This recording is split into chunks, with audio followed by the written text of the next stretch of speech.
NES arts and science കോളേജിൽ വർണ്ണാഭമായ food fest സംഘടിപ്പിച്ചു. വിദ്യാർത്ഥികൾ പ്രത്യേക വിവിധ ടീമുകളായി തിരിഞ്ഞ് മത്സരത്തിൽ പങ്കെടുത്തു. വിഭവങ്ങളുടെ വൈവിധ്യവും രുചിമികവും അവർ അവതരിപ്പിച്ച തീമുകളുടെ പുതുമയും പരിപാടിയെ ശ്രദ്ധേയമാക്കി. College chairman Sivan Kannoli food fest ഉദ്ഘാടനം നിർവഹിച്ചു. ഇന്നത്തെ ഈ ഫുഡ് ഫെസ്റ്റ്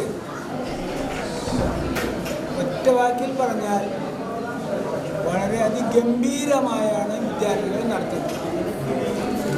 ഞാൻ ഇന്ന് ഒരു ഭാഗത്തു നിന്ന് നോക്കി കണ്ടപ്പോൾ 3 ടീമും വളരെ നല്ല മത്സരമാണ് ഈ കാര്യത്തിൽ നടത്തിയിട്ടുള്ളത്.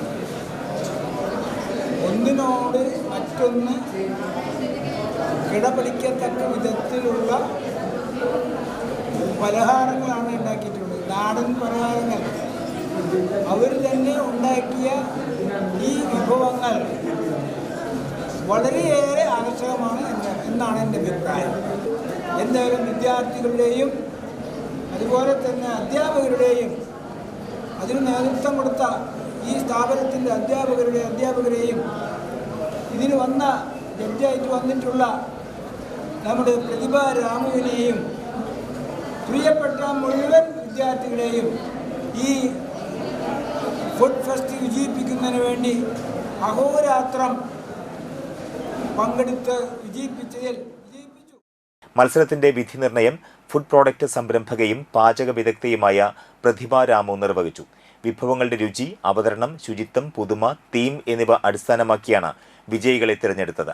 പ്രിൻസിപ്പൽ അനീജ NC, അധ്യാപകരായ Smitha NR, Aparna VA, Roopa MB, Hanna Amal, Sreejitha TM, Lathimol MB, B Sasidharan, Sajitha NB, Deepa MB, Shilpa TS, Ankitha TM എന്നിവർ പങ്കെടുത്തു. എന്താ ഈ കുട്ടികൾ കാണിച്ചിരിക്കണത്? അതാ ഞാൻ ഒരിക്കലും ഞാൻ വീണ്ടും ചോദിച്ചത്, ഇത് നിങ്ങൾ തന്നെ ചെയ്താണോ അല്ലെങ്കിൽ അമ്മമാരെ കൊണ്ട് അല്ലെങ്കിൽ ആരെ കൊണ്ട് ചെയ്യിച്ചത്? പിന്നെ എന്താ ആകെ ഒരു തളർത്തു പോയിന്നുള്ളത് മാത്രം. അത് പിന്നെ ഇവരെ പറഞ്ഞിട്ട് കാര്യമില്ല. ആ ഒരു പോരായ്മ അല്ലാണ്ട് ഒന്നിനൊന്നും മെച്ചണം. ഒന്നും നമുക്ക് മോശം എന്ന് പറഞ്ഞ് തരംതിരുത്താനില്ല. പിന്നെ ചെറിയ കുട്ടികളല്ലേ, അതിൻ്റെ ചെറിയ തെറ്റുകൾ മാത്രമേ അതിൽ കാണാനുള്ളൂ. അതൊന്നും ഒരു തെറ്റേ അല്ല. അല്ലെങ്കിലും ഇതിൽ ഫസ്റ്റും സെക്കൻഡും തേർഡും ഒരാളും കണക്കാക്കരുതിട്ട, എല്ലാവരും നന്നായിട്ട്